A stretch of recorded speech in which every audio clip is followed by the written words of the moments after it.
Hello everyone and welcome back to my channel. Welcome back to Life Insights with Dr. Mercy. If you're coming across my channel for the first time, please, I want to encourage you to subscribe because on this channel we have great conversations, okay? On this channel we talk about intentional parenting. We talk about raising our children right. And we also discuss other trending issues in the society, that affect us as parents, as educators, as children of God. You understand? So we do have great conversations, on this channel. So we do encourage you to subscribe to support us to grow, and then please press the notification button so that anytime a new video is uploaded, you'll be sent a notification. Thank you so very much. And so what brings us to a sit-down video again today? We're still on Regina Daniels' case, okay? As you can notice, a lot of people are speaking up for her. And in my last video, I said Regina Daniels needs our prayer. She needs our prayer as mothers. She needs our prayer as sisters. When there is an adage that says that when you beat a child, is it when you beat a child with the left hand or with the right, you use the other hand to draw the child close. You understand? We're beating her enough.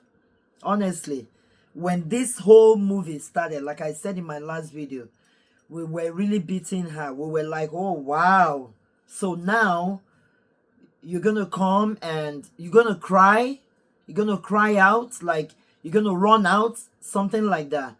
A lot of people, were showing her video talking about when she was saying, oh, it's better to cry in a Lamborghini. All of that, yes, all that display of affluence, pretentiously, like deceptively, people not knowing that she was dying inside. All right, we're beating her enough. What we do not want to push is a situation whereby we do not have Regina amongst us anymore, right? I reminded us of how everybody is shouting justice for Ochana when Ochana is gone, right? We don't want we don't want a repeat of that. We don't want to lose another precious human being in our midst, okay? So it's time to uplift her in prayers. It's time to uphold her. It's time, to support the family and fight the little way that we can. And I'm so happy that I learned that Showore is also a lawyer.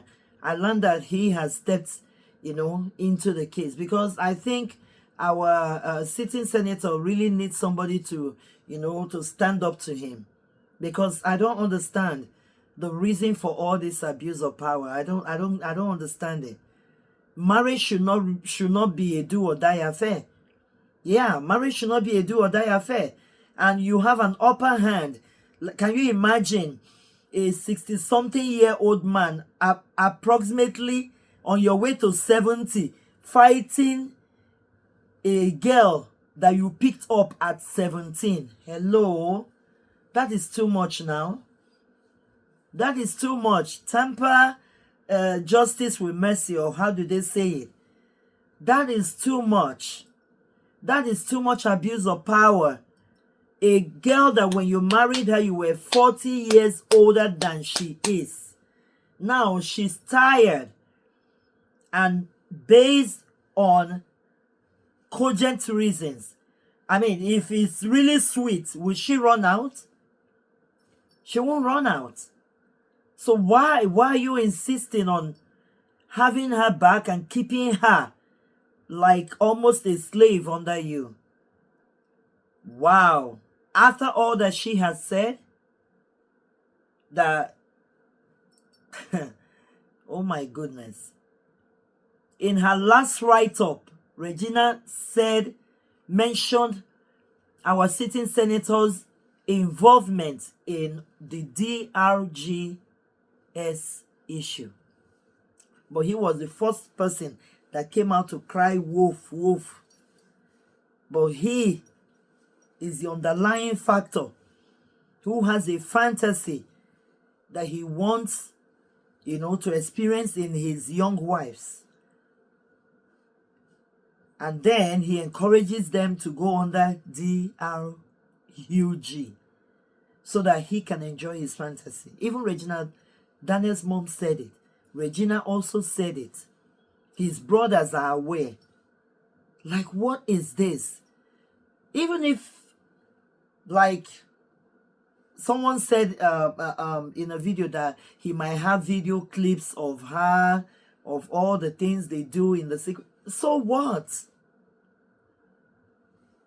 Are all those things worth her life? Anyway, this really, really, really saddens my heart about our country. I'm telling you, I'm not happy at all. How nobody can call someone who is abusing power. Nobody can call that person to order. Like if it were here in the United States, first of all, you can't be that age and you're marrying a 17-year-old. That is abuse by itself. That is abuse already. And with all the drama going on, you would have been stripped of your senatorial title. It's true. You would have resigned. You would have stepped aside. An investigation would have started. So what do we have the police force for? Where is the security in Nigeria? And this is what we're saying all the time. Who fights for who in our country? Who fights for who? Things have to change. We can't continue this way. Yes, you punished the little girl enough by holding the brother, causing everybody pain, everybody crying, running up and down, helter-skelter, traveling from one state to another, going from one police station to another, from one court, from one prison to... Hello? What more do you want to do? See her end her own life? Wow. God, help Nigeria. I love my country, but we need your help. This is too much. We need to help Regina now. We need to support her. We need to support Regina. We're beating her enough. Okay? We're beating Regina enough. And so today I actually wanted to talk about some red flags, all right, which should not be ignored. And I have like 5 of them, okay? Yes, there's no how we discuss these 5 red flags without like relating it to the case in hand, all right? But this is not to bash her any longer, but it's just for the rest of us, the upcoming young ones who have a beautiful life ahead of them, who have, their youth, who are in their age of discovery. We are doing this video so that you do not make the same mistake. We are doing this video so that mothers will know how to intentionally educate their young daughters. Teach them what they should know. Teach them what they should know. Have great conversations with them. Use other people's mistakes to educate them so they don't go and repeat the same mistake. It doesn't make sense. You understand? It doesn't make sense. They say if you think education is expensive, try ignorance. So ignorance is not an excuse. We are in the era of social media. The world is a global village. You can see what is going on with somebody, like you see what is playing out in our eyes. Just 6 years, just look at that. The period of 6 years. We were all here. You don't want a repeat of that. You see any sign like that, warn your child. Don't go there. Don't put your head there. There is no road there. The Spirit of God is not there. Let your children know. Educate them. Talk to them. Have conversations with them. Know, let them know when they are crossing the line. And so what are these 5 red flags? 1, I said, the age difference. The age difference. When it is too much, the age difference between a young girl and the proposed man or husband that wants to marry a young girl. When the age difference is too much, can you imagine the case we have at hand? When that marriage was consummated traditionally, the age difference was about 40 years. Hello? It doesn't matter how the man looks physically because of cosmetics.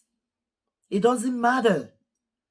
For the fact that somebody is 40 years older than you, you are not in the same caliber at all.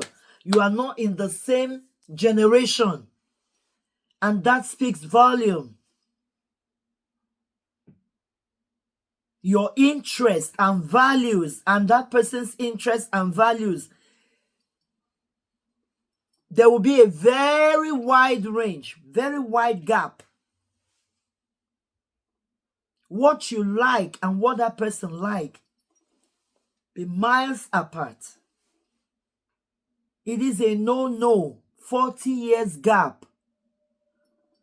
It's like marrying your grandpa. It is a no-no. That's a red flag that Regina Daniels' mom would have insisted. I know they may have tried the best, but when you look at the video, you know, of when she was going through the traditional marriage, it looked as if the mom was the happiest. You understand? The mom looked the happiest. The mom looked the happiest. Why Regina Daniel? You understand? Regina Daniel herself was looking like a sheep brought to the slaughter. I'm telling you, you can go back and watch that video again. You understand? You can go back and watch it again. She was really, really young. A child, like she was just standing there like a sheep brought to the slaughter. Honestly, look at it. Look at it. Look. Is that how young people? This is even 6 years ago, right? Even that 6 years ago now, we've attended marriages now. This is not how people that get married. If you're happy that a man is paying your bride price, you dress gorgeously, you smile, you happy, you dance with your friends. You understand? Your friends dance, you know, all that. You're in a happy mood. But looking at her, you will see there was no happiness. Look. I don't know. She looked very sad that day. She looked very sad. That was introduction to her suffering that she didn't know. Okay? If I can find the video where the mom, you know, her mom was happy. She was the one dancing, enjoying the moment. But your daughter, who you're giving away to someone who is even older than you, your daughter was looking sad and you didn't pay attention to that. It didn't matter to you. You understand? Because, I mean, she was the... God have mercy. She was a sacrificial lamb.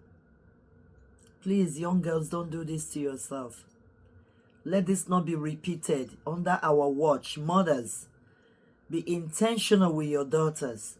Be intentional in your conversations, with them about who to marry and who not to marry. You understand? Let's be intentional about this. This cannot be compromised. A man 40 years older than your daughter, and you give her away, and you call that love, and you call that marriage? No. We can do better, okay?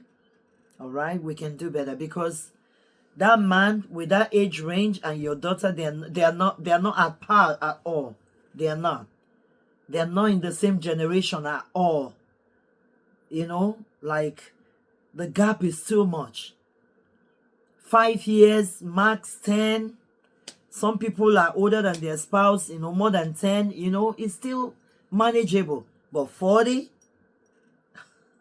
that's like somebody's grandpa. Already, from that age gap, a lot of things have gone wrong already.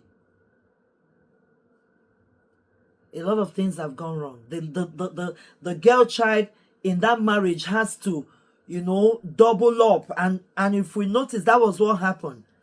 She had to do body work. She had to start dressing up to meet his status, the man's calibers. She had to just, from secondary school, you just start living a life that is higher than your level. You skipped all the other developmental stages that you should have had freely, not under pressure. Number 2, there was no courtship. Don't marry anybody without courtship. The period of courtship is very important. It is a period you discover the person that you will end up spending the rest of your life with. So what's the rush? What's the rush? Why are you in a hurry to jump into a marriage relationship with somebody you don't know? That is very risky. Okay? The period of courtship is the period you hang around that person. Not for sex, no. As children of God, we're not meant to be practicing sex during courtship. But you practice having conversations, doing things together, attending some socials. You understand? Attending some events together, having conversations, asking questions, discovering one another. Looking out for one another's social, emotional, development. What you like, what I don't like, what you don't like, what I like, your value system. Talk about things, visit family members, interact, be functional in your local church, attend counseling sessions. You understand? Great programs where you will learn about the journey you're about to embark on. There are many things you can do with someone during courtship. Yeah, eat out, have those dinners, those luncheons, but not the sex. You understand? Develop a great relationship. Build a relationship to the level of two of you behaving like a brother and a sister. Let the love develop. Let it grow. I'm not saying you're going to achieve everything in courtship, but to a reasonable extent. Know the person you want to get into marriage relationship with, because you don't hop in and hop out. It doesn't speak good. It leaves scars on people, like what we're seeing going on right now. Regina will never ever be like the original Regina anymore. We're praying God to help her through, come out of this, but the scars will be there. You understand? So before you hop into signing a document with someone, signing off your name, you understand, your father's name, and surrendering yourself totally, to a man, to start the new life with him, to start the new journey, to bear his name, to be his missus, to be his companion, to be the mother of his children. Think it through. Get to know him. Don't be in a hurry. What does he like? What does he hate? Does he like what you like? Does he know what you hate as well? What kind of food? What kind of moments? You understand? Be around them, but for discovery. Don't marry blindly. The period of courtship is a good period that two people who intend to settle down together should enjoy. But obeying God's, commands, not to defile our body. How can you say on national TV that you don't cut your wives, that love grows when you, after marrying them, you start growing love in the relationship? You marry you marry your wife under 3 weeks. That you don't waste that's a waste of time. Courtship is a waste of time. What kind of theory is that? What kind of theory is that? Wow. Number 3 point. Polygamy is a no-no. I'm so sorry. Or maybe I should restate my words. For some people, it might work well. But at the age you went into polygamy, at 17, that is quite overwhelming. You went into polygamy. Like, did you really imagine what being a 6th wife in a polygamous home, what it will look like? Did you really, you just came out of secondary school, you jump into polygamy at 17 without asking questions? You didn't ask, where is wife number 1, wife number 2, wife number 3, wife number 4, wife number 5, and you are wife number 6. A polygamous marriage is not milk and honey. In a polygamous home, you have a lot of drama. You have envy, you have jealousy, you have backbiting, you have gossip, you have all manner of strife. At the young age of 17, is that what you want to settle for? Please, young people, think. Think before another one makes another mistake. Mothers, please be intentional in having these conversations with your daughters. Why are you rushing into polygamy at 17? Going to answer number 6th wife.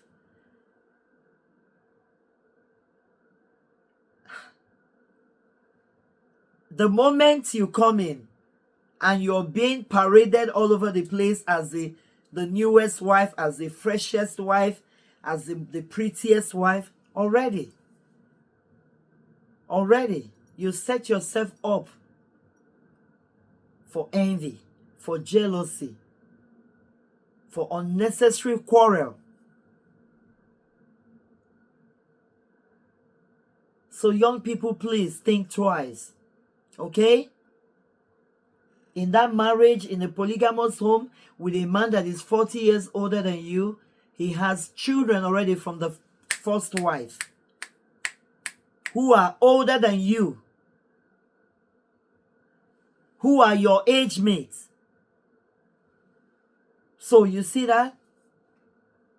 It's like you marrying your father or your grandfather and then start shouldering the responsibilities. God. You were forcefully meant to grow up. Because you have to grow up to his status. You have to grow up to his social gathering. You have to grow up to his social responsibilities. I ask myself, uncountable number of times, Like, what does a 17-year-old know about being a senator's wife or being a governor's wife? 17-year-old. Yes, even now that you are 24, like, what do you know about being a senator's wife and a governor's wife? But just packaging. You just had to package and package and package and force yourself to live up to the expectation of the social gathering that you find yourself because of the age and status and caliber of the husband you married. Meanwhile, you could have married somebody younger and two of you will grow together within your own age range social gathering. And you will do that with no pressure. You will do that without taking DRUG. You understand? You will do that with no pressure. You will enjoy it. You enjoy the flow. But in this case, you were forcefully made to mature and step into roles that you couldn't really carry on a normal day. You had to do it though, to put up an appearance that, you can live up to it. But you were dying in silence. Number 4, you don't go into a marriage empty-handed. You don't go into a marriage empty-handed and say, oh, because the man is rich, he has money, so he's going to fund everything about your lifestyle, fund the lifestyle of your parents, fund the lifestyle of your siblings. Fast forward now, he's quoting everything online, how he sent this your brother to school, paid tuition, how he bought a house for your family, how he's giving you people so amount of money in the last 2 years, how he did this for the other person, how he did that for the other person. And that his statement really counters your mom's statement saying, oh, how much did the little girl Regina Daniels give you? She gave you $50,000 during your campaign. I gave you all my money too, that from my sweat. And then he puts up a counter statement nullifying the kind of picture you guys are trying to paint of yourselves. Because we're trying to put him down, that you didn't go there because of his money. But we all can read the handwriting on the wall. The transformation that came after you signed your name off, your father's name off, in the traditional way. Because I heard you saying you guys were not married. You're married. You're married. You were married traditionally, which is highly respected in Nigerian culture. Young ladies, do not go into marriage empty-handed. Go to school. Go to school with your youthful age. Go to school. You finish high school 15, max 16. My dear, write your JAMB. Pursue your college education. Further your education, because as you're furthering your education, you are growing, you're developing socially, emotionally, you're developing, you understand, with social interaction. You're developing, you're creating, you're becoming more aware of who you are. You understand? You're creating networks, connections while you're in school. You understand? You're building yourself up. You're getting to know yourself better. What kind of career you're pushing through a program in the university so that you can have a career. You can have a job, whatever you want to do. You're developing your talent. That's what you should be doing between that age range after secondary school. Okay? Now look at what I found. Between the ages of 15 and 24, individuals go through middle adolescence, roughly 15 to 17, and late adolescence between 18 and 24, experiencing physical maturity, cognitive shifts towards abstract thoughts, and complex social and emotional development like forming identity.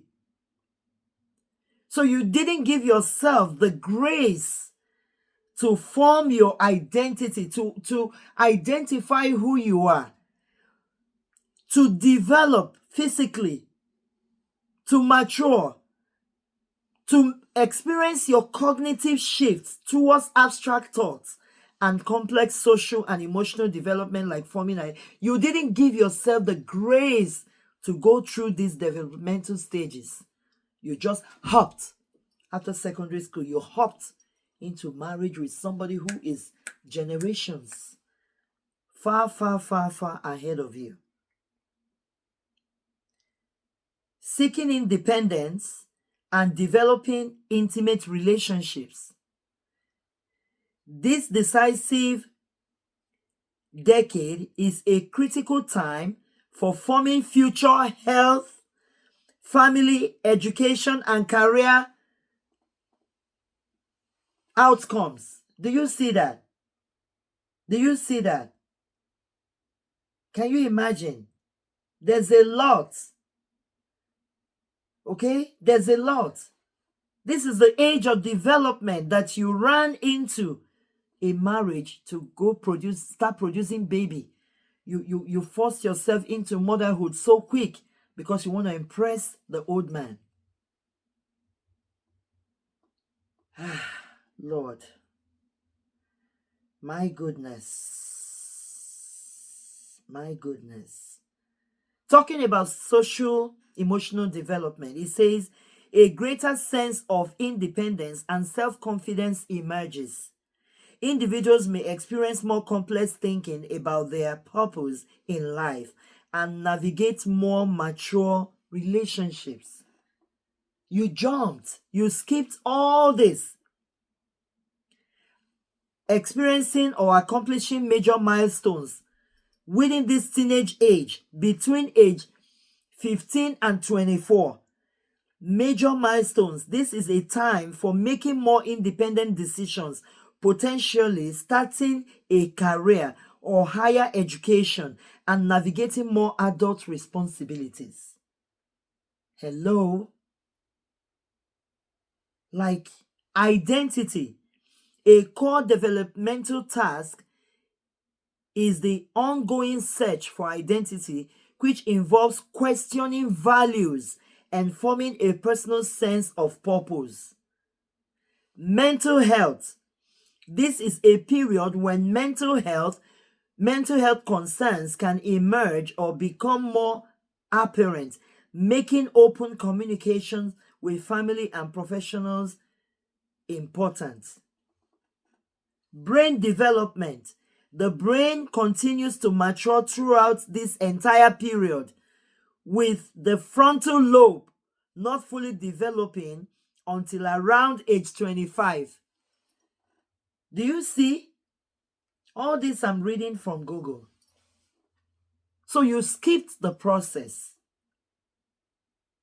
Young ladies who have not made a mistake, do not skip the process. Allow yourself to go through the process of your teenage age development. Experience your teenage age stress-free, pressure-free. Don't allow anybody to lock you up somewhere for his fantasy, injecting you with what you do not know for his fantasy. Don't allow anyone to mortgage your life, deform your future, put a scar on you, make you experience what a prisoner should not even be experiencing. Live your life. Follow God. Love God. Use your teenage age to discover yourself. Discover God. Love Him. Serve Him. And allow yourself to develop. God is not a God of confusion. He created us. He put all this in place. He made us humans. He knows all the milestones, all the landmarks, everything we need to accomplish within a certain period of our lives. And so when we jump, this is the kind of thing we get. And finally, I want to say, discover yourself, which is number 5, and which is kind of subsumed into all that I have said earlier. Discover yourself. Young women, please discover yourselves. Discover yourselves. Have your own career. Get your own education. Get your own money. Be able to stand on your feet.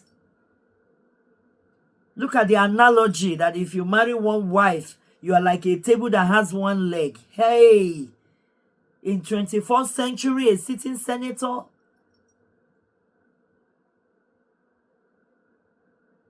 young women, I hope you're listening and I hope you're watching. Be intentional about your self-discovery.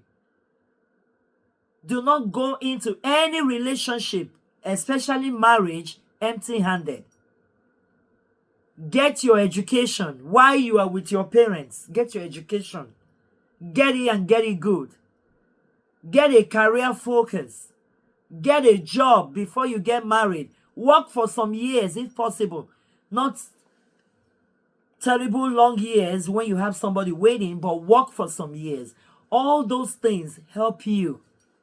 Establish yourself in a little way. Have money to buy your undies. Have money to buy, some things for yourself. Your soap, your toiletries. You don't depend on a man solely for everything. Because at the end of the day, this is the kind of story you will hear about yourself and your family. How everything you guys are belong to him. How he's the sole financier of your lives.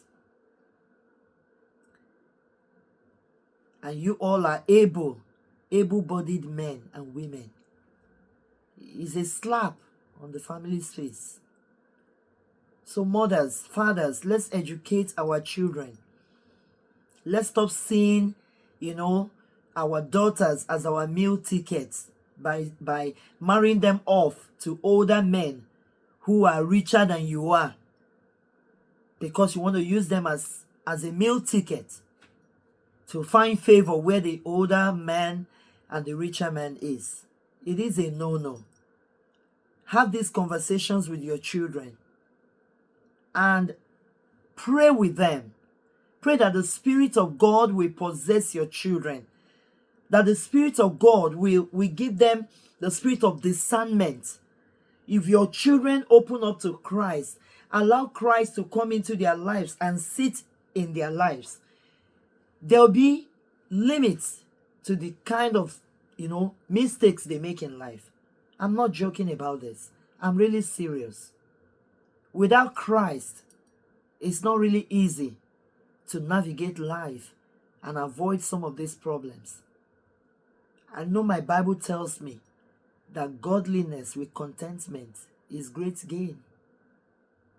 Honestly, parents, be more intentional in discussing these things with your children. Okay? Our daughters should do better. They should make better decisions going forward with all that we have seen.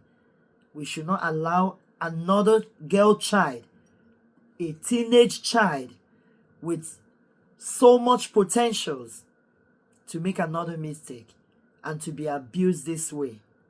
No. We can do better. Thank you so much for listening. Please leave me your comments in the comment section.